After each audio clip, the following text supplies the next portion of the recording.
नमस्कार आप सभी को। नमस्कार। मैं राहुल मिश्रा और हमारे साथ में हमारे चाचा जी श्री राम जी शुक्ला जी। हम दोनों चाचा भतीजे की जोड़ी आप लोगों को रोचक प्रसंग, नए किस्से, कहानियाँ आज सुनाने के लिए प्रतिदिन आते हैं और आज भी हम आ चुके हैं। तो चाचा आज हमारे दर्शकों को हमारा जो ये आर व्लॉग्स चैनल है, इस पे कई लोगों के फ़ोन आ रहे हैं, जैसे जो भी टॉपिक्स हैं अच्छी प्रशंसा कर रहे हैं और कुछ सुधार करने को भी बताया। हम लोग कोशिश कर रहे हैं उन सुधारों को करने की। साथ में कह रहे हैं कि कुछ नए टॉपिक और रोचक कहानियों को सुनाया जाए। तो रोचक कहानियों के बारे में जो हमने अभी तक थोड़ा बहुत आज के लिए तैयारी किया है कि ये जो हमारा इस समय का मौजूदा समय चल रहा है, पूरा देश राममय भगवामय है। अयोध्या वाली जब से मंदिर का निर्माण हुआ है, अयोध्या में मंदिर का निर्माण हुआ है, तो इस मंदिर के निर्माण के बारे में आज चर्चा शुरू की जाए। तो हम अपने चाचा जी से कहेंगे कि आज की चर्चा को शुरू किया जाए। देखिए, भगवान श्री राम का जीवन वृत्त ही कहते हैं कि एक आदर्श है। पूरा जीवन चरित्र ही उनका वो मर्यादा पुरुषोत्तम थे, जो एक किसी भी मनुष्य के आदर्श जीवन के लिए उन्होंने प्रति कदम ऐसे कार्य किए जिससे शिक्षा मिले कि हाँ, एक आदर्श पुत्र, एक आदर्श पति, एक आदर्श भ्राता, एक आदर्श स्वामी कैसे होते हैं। आदर्श दुश्मन भी, आदर्श शत्रु भी। हाँ शत्रु, दुश्मन सा शब्द थोड़ा शत्रु भी कह सकते हैं। हमें तो जब इसका प्रसंग आता है राम भगवान का, तो एक घटना याद आती है। जब धारावाहिक आया करता था एक समय पर, सन 80 के दशक में, ये रामायण श्री रामानंद सागर जी ने बनाया था, जो स्वयं एक बड़े अच्छे संत थे, महान व्यक्ति थे, जो शायद दैवीय प्रेरणा से ही वो कर पाए ऐसा। नहीं, बड़ा सौभाग्य की बात थी कि इतना बढ़िया धारावाहिक उन्होंने हम लोग बीच में आज ऐसे दे दिया। ये उसमें एक प्रसंग वो बता रहे थे, उनका इंटरव्यू आता रहता था प्रायः धारावाहिक के बाद में आता था, धारावाहिक में आता रहता है। तो उसमें अंत में वो बोले, कहने लगे कि एक जगह पर बाल रूप में, बहुत शिशु रूप में भगवान श्री राम अपने महल के आंगन में, प्रांगण में खेल रहे हैं और कागभुसुंडी जी उनसे मिलने आते हैं। कागभुसुंडी माने कौवा। अब कौवे को एक छोटे शिशु के साथ खेलते हुए दिखाना, यह बड़ा कठिन फिल्मांकन था। कौवा को कैसे ट्रेंड किया जाए, क्या किया जाए। तो रामानंद सागर जी बता रहे थे कि ऐसी विचित्र घटना बनी कि हमने प्रार्थना की भगवान से, भगवान मानवीय तो कार्य हो सकते हैं, लेकिन जो पशुओं के द्वारा, पक्षियों के द्वारा जो कराए जाने हैं, वो कैसे शूटिंग करें इसकी। तो कल इसको सीन को लेकर हम काफ़ी परेशान थे कि ये दृश्य कैसे फिल्माया जाए। कल दैव योग से बच्चा बालक रूप में भगवान श्री राम खेल रहे हैं और जाने कहाँ से हरि प्रेरणा से एक कौवा आ गया, और जब तक वो सीन, आवश्यक सीन चलता रहा, तब तक वो कौवा बराबर उस भगवान श्री राम के बाल रूप के साथ खेलता रहा। शूटिंग पूरी करा के वो चला गया। ये विलक्षणता है भगवान श्री राम की, और प्रत्यक्ष साक्षात प्रमाण है भगवान श्री राम के अस्तित्व को नकारने वालों के लिए एक बहुत बढ़िया जवाब है ये कैसे हुआ है। नहीं, बिल्कुल बहुत सी ऐसे मूर्ख हैं, बहुत सी ऐसी घटनाएं। अब जैसे राम मंदिर, अनेक हैं। हाँ, राम मंदिर की ही अब चाचा बात को छेड़ लेते हैं। तो जब बाबर के द्वारा मंदिर को ध्वस्त करा के वहाँ पर मस्जिद का निर्माण कराया गया, मस्जिद का निर्माण चलता रहा। आप सभी लोगों को मैं ये बताना चाहता हूँ कि आज जो है भव्य दिव्य स्वरूप में आप सभी लोग राम मंदिर देख रहे हैं, इसकी रूपरेखा, पटकथा, कहानी या इसका मूल शिला कहाँ से पड़ा, तो ये बात है 22-23 दिसंबर 1949 की। पूस की रात थी, भयंकर सर्दी। रात को करीब 11 साढ़े 11 बजे 5 संत, जिनमें महंत दिग्विजयनाथ जी, जो लोग महंत दिग्विजयनाथ जी को नहीं जानते हैं, तो जो आजकल हमारे उत्तर प्रदेश के मुख्यमंत्री हैं योगी आदित्यनाथ जी, इनके गुरु बाबा थे। इनके गुरु जी का नाम था महंत अवैधनाथ जी, और अवैधनाथ जी के गुरु जी थे महंत दिग्विजयनाथ जी। साथ में देवरिया के बाबा राघव दास जी, बहुत ही दिव्य, महान, विलक्षण संत विभूति थे। और साथ में उनके निर्मोही अखाड़े के अभिराम दास जी और दिगंबर अखाड़े के महंत रामचंद्र दास जी। इन सबके साथ में जो मूल मतलब बोल सकते हैं कि इस पटकथा का निर्माता, निर्देशक और ये सब कुछ हनुमान प्रसाद पोद्दार जी, गीता प्रेस गोरख मेन हीरो कहिए उनको, ग्रुप का, ग्रुप के मेन हीरो थे। गीता प्रेस गोरखपुर के संस्थापक। ये लोग सरयू जी के किनारे 11:30 बजे रात्रि में स्नान किए, एक मूर्ति उनको स्नान कराए, साथ में उसको सर पे रखा सिंहासन में विराजित कराने के बाद में, और सर पे रख के राम धुन गाते हुए श्री राम जय जय राम सीताराम करते हुए, जो ये एक विवादित परिसर इसे बोलेंगे, तब तक एक विवादित परिसर था, अंग्रेज़ों ने भी इसको विवादित परिसर घोषित कर दिया था। वहाँ पर आए और उसमें सिक्योरिटी लगती थी। एक थे शेर सिंह जी और बरकत अली, दो ये सिपाही थे। इन दोनों लोगों की सिक्योरिटी लगती थी टाइम के हिसाब से, कोई 2-2, उसमें 4-4 डिस्टर्बेंस न होने पाए। हाँ, विवादित परिसर है तो इसकी किसी तरीके से कोई दिक्कत न हो यहाँ पर। यथास्थिति बनी रहे। अंदर गए, मूर्ति को स्थापित किया, भजन किया और श्री राम जय जय राम आसपास दीवालों पे इत्यादि ये सब कुछ लिखकर अपने निकले बाहर। तो जब मस्जिद का मुअज्जिम बोल सकते हैं, मुतव्वली, जो हाँ उर्दू शब्द है तो अच्छे से हमसे नहीं बोला जा रहा है, फारसी शब्द है, फारसी है, हाँ, अरबी फारसी। तो वो थे, वो बाहर निकले, वो निकलते हुए काफिरों ने मस्जिद को नापाक कर दिया, ये कहा, और आसपास मुस्लिम आबादी भी थी। लेकिन इन 5 लोगों ने उनके साथ में हाथापाई की, ये इतिहास में दर्ज है। अच्छा खासा हाथापाई हुई, उसमें वो जो तथाकथित मस्जिद के मुअल्लिम थे, उनका सेंस आउट हो गया। अच्छा, हाँ, मानसिक रूप से डिस्टर्ब हो गए। वो यहाँ मस्जिद के आसपास के एरिया में न जा कर के, वहाँ से 13 किलोमीटर दूर फैजाबाद पड़ता है, वहाँ जाकर मुस्लिम बस्ती में चिल्लाने लगे कि काफिरों ने मस्जिद को नापाक कर दिया, बुत रख दिया, बुत परस्ती होने लगी, मूर्ति रख दी। तो अब मुख्य कहानी शुरू हुई भाई। दूसरे दिन सुबह जो वहाँ के तत्कालीन थानाध्यक्ष थे, इन लोगों ने ले जाकर मूर्तियाँ रख दी, स्थापित हो गई, और अब पूजन अर्चन भी शुरू हुआ। अब पूरे उसमें अयोध्या आसपास हर जगह कि रामलला प्रकट हो गए। आप लोग भी पढ़ते होंगे ऐतिहासिक दस्तावेजों में कि रामलला प्रकट हुए, रामलला की मूर्तियाँ प्रकट हुई। कोर्ट में भी ये वर्ड बोला जाता है, मूर्तियाँ प्रकट हुई।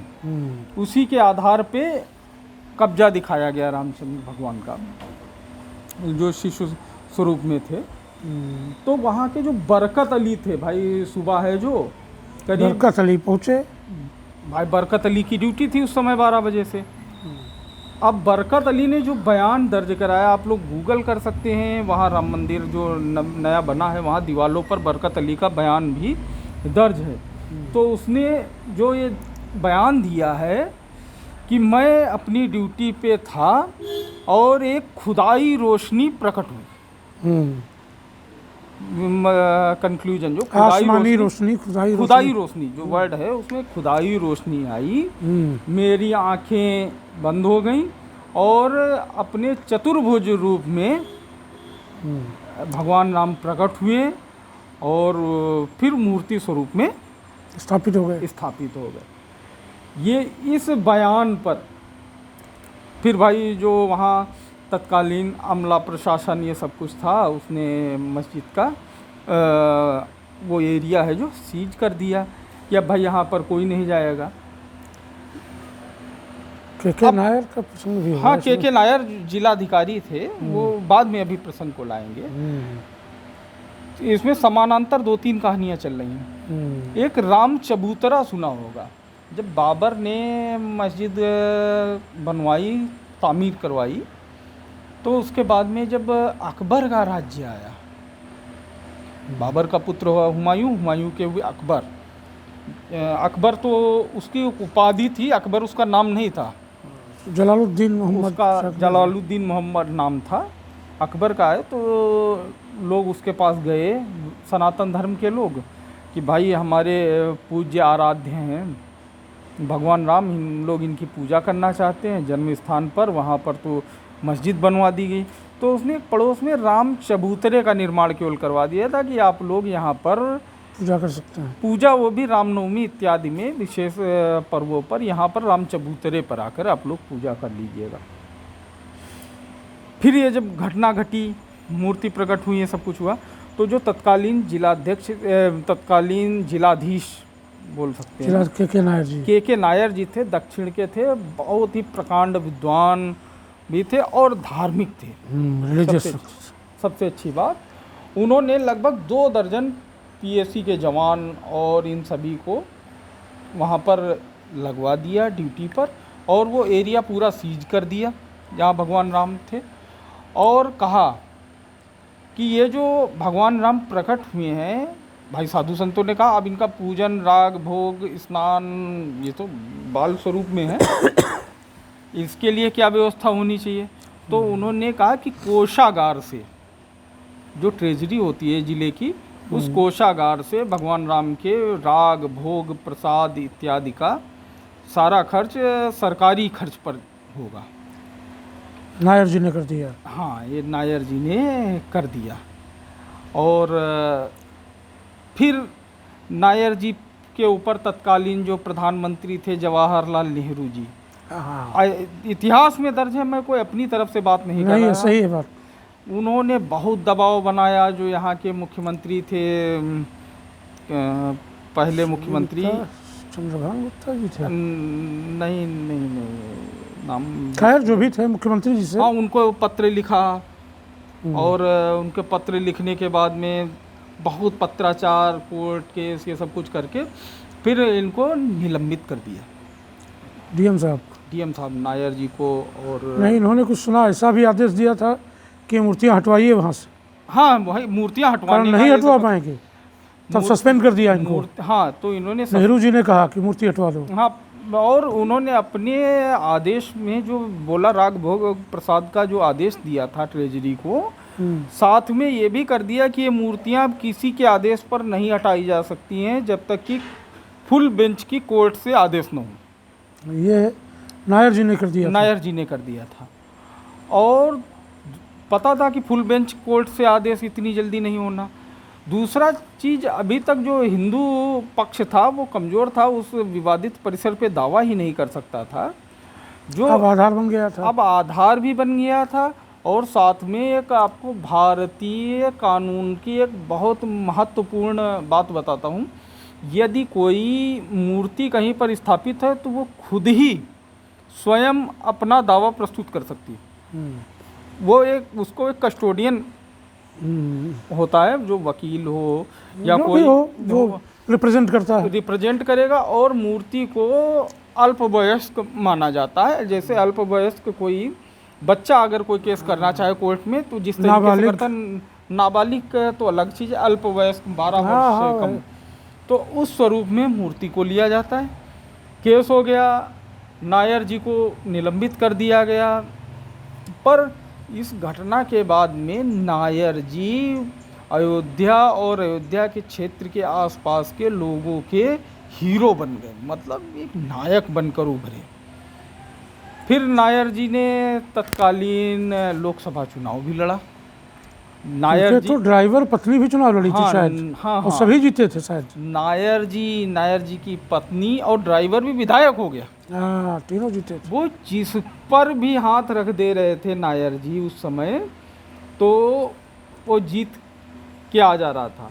हाँ, वो याद आ गया, जो मस्जिद के मुअज्जिम थे उनका नाम था मोहम्मद इस्माइल। मोहम्मद इस्माइल जी को वहाँ से आगे भगाया गया मार पीट कर, और यहाँ से जो मंदिर की रूपरेखा थी वो बन के तैयार हुई। फिर कोर्ट में केस चला। फिर 1986 में फिर से मंदिर का ताला खोलने का जो आदेश हुआ कोर्ट के द्वारा, कोर्ट से मस्जिद जो मंदिर था उसका ताला खुल गया। फिर वहाँ पूजा अर्चना आम लोगों के मतलब देख सकते थे, दर्शन कर सकते थे। पूजा अर्चना वगैरह नायर जी के आदेश से ही उससे होती रही। फिर हुआ ये जो 6 दिसंबर 1992 की ये विवादित ढांचा ध्वस्त करने की घटना हुई, वो जो मूर्ति थी 22-23 दिसंबर की रात में जो प्रकट हुई थी जन्म स्थान पर, वो 6 दिसंबर 1992 को वो मूर्ति वहाँ से गायब हो गई। अच्छा। वो मूर्ति वहाँ से गायब हो गई। जब ढांचे को ध्वस्त किया गया, ढांचा ध्वस्त हो गया, कहा गया कि अब फिर से यहाँ पर भगवान जी को विराजित किया जाए, अपने स्थान पर आए, तो अब ढूंढा गया भाई मूर्ति कहाँ है। तो मूर्ति गायब। वो मूर्ति गायब। तुरंत तत्कालीन जो वहाँ के नगर पालिका अध्यक्ष थे, गुप्ता जी थे शायद, उनकी माता जी ने अपने घर पे, जो नहीं हम लोग घर पे भगवान के बाल स्वरूप की प्रतिमाएं रखते हैं, तो बाल स्वरूप की वो प्रतिमा वो लाई गई, वो तुरंत तत्काल में स्थापित की गई, क्योंकि पता था तत्काल में स्थापित हो पाए, घंटे 2 घंटे में कोर्ट का आदेश आने वाला है। आसपास 2 दीवारें बनाई गई, जितनी दीवारें बन पाई, टेंट बन पाया, जो भी, उसमें भगवान राम स्थापित हुए। फिर कोर्ट का आदेश आ गया, यथास्थिति बरकरार का, वो चलता रहा। उसके बाद में फिर कोर्ट के आदेश पे उत्खनन कार्य हुआ ASI के द्वारा, भारतीय पुरातत्व सर्वेक्षण ने, और पुरातत्व सर्वेक्षण ने जो भी ऐतिहासिक दस्तावेज वगैरह वो वहाँ से निकाले, दस्तावेज बोलना गलत होगा, ऐतिहासिक साक्ष्य शिलाएं ये जो निकाली, उन्हीं के आधार पर सुप्रीम कोर्ट के द्वारा फिर ये केस का आदेश दिया गया। पर एक चीज़ इसमें और निकल के जो सामने आई, मैं अयोध्या कई बार गया और रहा भी अयोध्या में। मैं एक प्राइवेट कंपनी में नौकरी के दौरान वहाँ का एरिया मैनेजर भी रहा हूँ। तो सौभाग्य से हमें बहुत दर्शन करने का सौभाग्य प्राप्त हुआ, सुबह शाम प्रतिदिन वहाँ जाने का। तो गए, वो हमने ऐतिहासिक शिलाएं देखी जो उत्खनन में निकली वस्तुएं थी। तो वहाँ लोगों से, और ASI का दफ्तर भी है, वहाँ जाकर पूछा। हमने कहा कि वो जो मूर्ति थी 22-23 दिसंबर 1949 की दरमियानी रात वाली, हो सकता है कि वो ढांचे को उसमें हो गई हो। तो उन्होंने बताया कि हम लोगों ने, आप यह ढांचे की बात कर रहे हैं, यानी मिट्टी की परत ब्रश से हटाई है। कल सालों उत्खनन में लगा है वहाँ, और क्या, कल के खुरपे कुदाल इन सब की तो बात ही हटा दीजिए। कल हम लोगों ने वहाँ उस लेवल तक जाकर के अंदर देखा है और उत्खनन कार्य किया है कि जहाँ कोई साक्ष्य मिलना, जब बिल्कुल बंद, हमें लग गया कि भूगर्भ की कई परतों के नीचे हम आ चुके हैं, अब इसके नीचे कुछ भी मिलना बंद है। और ब्रश से खुदाई करके, समझिए कितनी ये पुताई वाले जो घरों में हम लोग टाइम टेकिंग होता है, समय वो लगता है। कल इस सबसे किया, फिर भी वो मूर्ति नहीं मिली। तो ये भी हम एक भगवान की लीला ही कहेंगे कि आए, अपना प्रमाण दिया कि हाँ हम यहाँ पर हैं। और ये भी हो सकता है वामपंथियों धूर्तों द्वारा वो हटा दी गई हो, चोरी कर ली गई हो, नहीं, वहाँ जिस तरह रखी गई होगी सबको अवॉइड करके बचा के छुपा के या प्रकट हुई, वैसे ही उसको उठाने वाले भी लोग हो गए होंगे। नहीं नहीं नहीं, ऐसा ये तो हो सकता बिल्कुल है। नहीं रहा, क्योंकि 6 दिसंबर 1992 तक वो मूर्ति वहाँ थी।